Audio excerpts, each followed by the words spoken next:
Alright, what is good, ladies and gentlemen? It is the Master Reviewer back again with another review, and tonight we are doing a review for Ninjago Season 11, aka Secrets of Forbidden Spinjitzu, Part 2, aka the Ice Chapter. Yeah, this is the immediate sequel to the... It's not a sequel, it is just the second part of the season Secrets of Forbidden Spinjitzu, and so I managed to rewatch it today, and so we are going to just get into it, starting off with the plot. So the plot of this season is, well, second half of the season, again, I'm splitting the season into two parts because it's just easier to review that way. This part, you have basically the ninja are in the Never Realm, and they are trying to find Zane to bring him back to Ninjago. That is the plot of the season, and I guess I'll just spoil it now. This seems like a good time as any to spoil it. Zane is the one, the whole villain of the season is the Ice King. He's the acting villain. The real villain is Vex, who is manipulating the Ice King in order to rule over the Never Realm, kind of.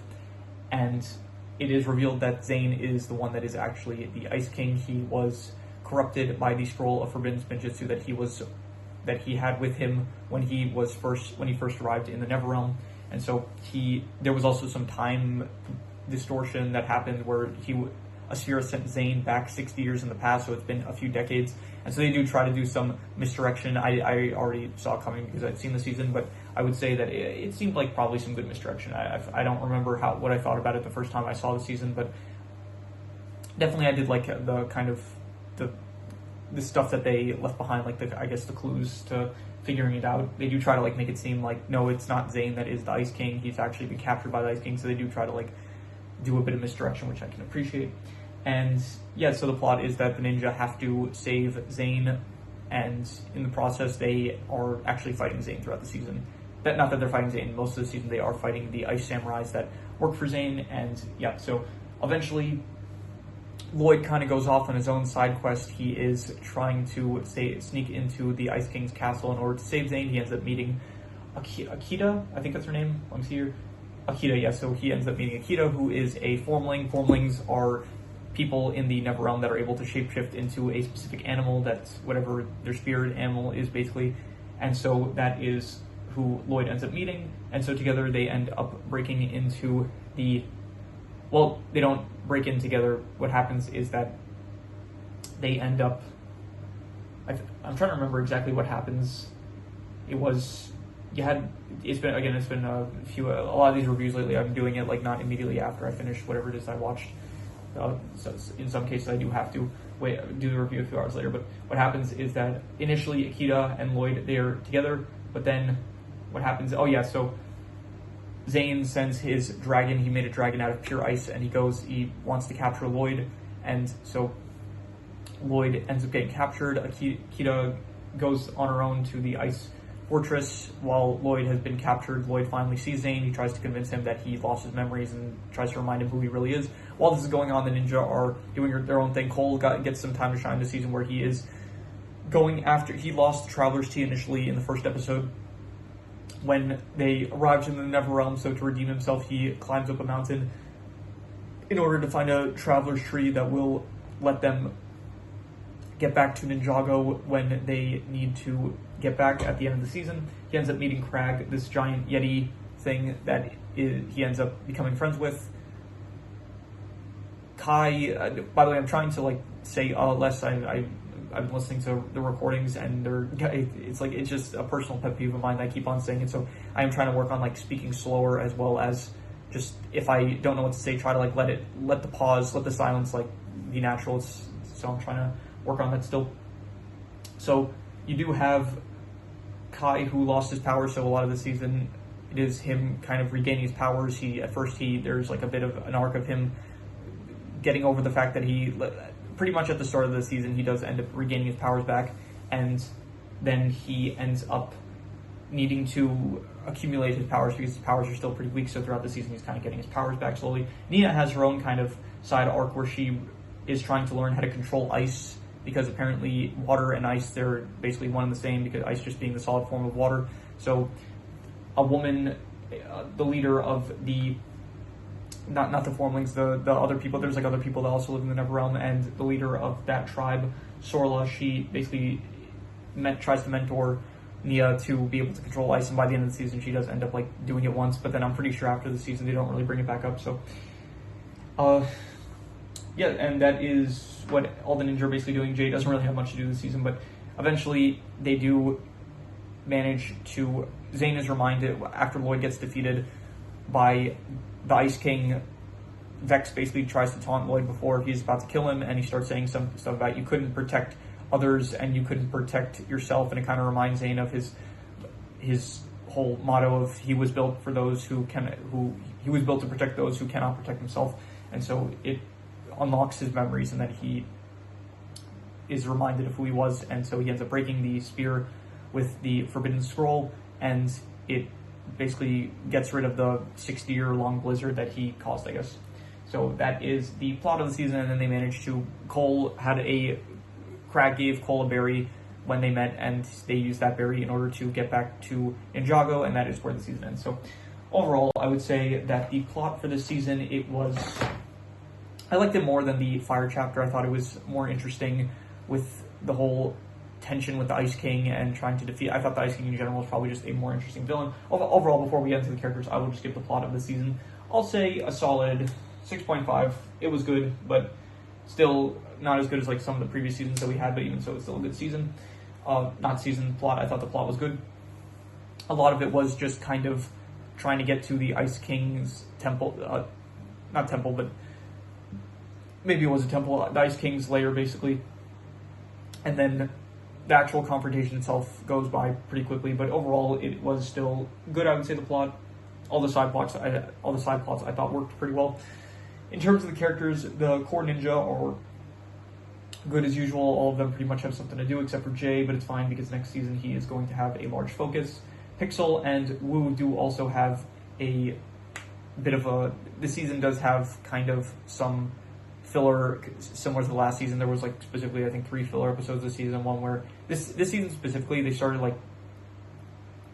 started to experiment with new art styles where you did have an animated like anime episode. There were 2 of those where they showed there was one episode with like the villains kind of just like deciding who was the strongest ninja, and so you had villains like Ultraviolet, Fugidove, the mechanic, they're arguing over who is the most powerful ninja, and they do it all in an anime art style, and then for some reason Jay turns into Goku, and then besides that there was also Akita's backstory where she also explains the story, and we see it in an anime art style, and to be honest I didn't really think it worked too well. Like it just is a drastic turn from the actual Lego art style that I'm used to seeing, so I didn't really think it was the best. It was kind of interesting, I guess, but it wasn't something that I really like. If they made like a whole series of Ninjago, but if they made a Ninjago anime, it's not something that I'd probably end up watching it, but it's not something that I really like as much as the regular Lego art style. So, but in terms of the characters, you did have and then there was also a filler episode where Master Wu and Pixel, they fight the Preeminence from season 5, and I thought that was kind of stupid because it's like that was the whole season finale of season 5 Possession, and then you have Pixel alone basically fighting off the Preeminent and managing to defeat it very easily. And I just thought that was like, okay, this feels a bit like it doesn't really undercut anything from Possession, but it does just kind of feel like, okay, why I don't know, they wanted to have like Pixel and Samurai X fight a kaiju, I guess, and they were like, okay, what giant monster can we bring back? And I guess they decided on the Preeminent, and I guess I don't know, the Preeminent was much better, I thought, in season 5 compared to this. So, in terms of the characters, though, yeah, all the ninja are good. I thought that the whole relationship between Lloyd and Akita, they had like this kind of, they met each other. Lloyd didn't know who she was, and then he ends up finding out that he first meets her as a wolf, and so they get along. And then Lloyd finds out that the wolf is actually Akita, like a formling, and then he's kind of upset at first, and they end up not being upset at each other. They make up, and then so I thought that was interesting. So Akita was a nice addition. I thought that all the side plots of the other ninja, Nia's, I thought it doesn't feel substantial because like she's not going to use those ice abilities after this point. What else is there? Kai, his whole side plot, I actually liked it better last season, where it's like he was grappling with actually losing his powers compared to the season where he's like just trying to get them back to where they were. So I kind of liked him last season better. Jay had like nothing to do this season. Cole, I did like the small Cole side plot where he feels guilty about losing the Traveler's Tea, and then he does end up. Although they do that trope again, that I mean, not again. This is probably the first time I speak about this trope, but they have this trope. There's a trope I don't like where a character will have a dream, and then that character will get upset at a person that wronged them in the dream in real life, and then so yeah, Cole has a dream that all the ninja like kind of force him to get back on the land bounty in order to retrieve the Traveler's Tea, and then he ends up falling off a cliff in the process, and then he wakes up and he's actually upset at the ninja in real life for just a dream that he had. So I thought I don't like that trope, and I thought it was bad. But besides that, what else is there? What are the characters? I thought Vex was fine. Zane's good. Zane is good as like the Ice King. I think it's very nice. We never saw Zane as evil before, so I do think it is it's cool to see like one of the ninja turn evil. So I mean, I guess we saw the copy version of Zane in season 2 when going around clone the ninja, but I like this. It's cool to see this different side of one of the ninja being corrupted by power. I thought, and Zane of all characters, it's like the one you would least expect. I feel like, so I thought that he was cool. Vex was just fine. He was just a manipulative guy, but he didn't really have any interesting manipulation moments except for basically just manipulating Zane. But at the same time, it's like Zane lost his memory, so it would be pretty easily to manipulate him. So I didn't really care for it too much. And besides that, who else is there? Sorla was fine. I thought that Sorla, she was like another mentor kind of type. It's similar to Mistake, basically just kind of giving the ninja some advice, but that's cool, I guess. And yeah, so overall the characters, I would give probably and there, Koru, I think his name was, the brother of Akita, and I think that was his name? Kataru? I think it was probably Kataru, yeah. So the brother of Akita, who Akita can turn into a wolf, Kataru can turn into a bear. He was also a good character, I'd say. Overall, I would give like a 7 out of 10 for the characters. I would say that they are all pretty good. In terms of the settings, I do like the Neverrealm. I think that is a nice... I like the expansion of the lore of like the Neverrealm being the realm that is the hardest one to access. So I thought, after finding that out, I did some research on like the different methods to get to different realms. So apparently the realm crystal can access like any realm except for the cursed realm, or maybe it was the departed realm, something like that.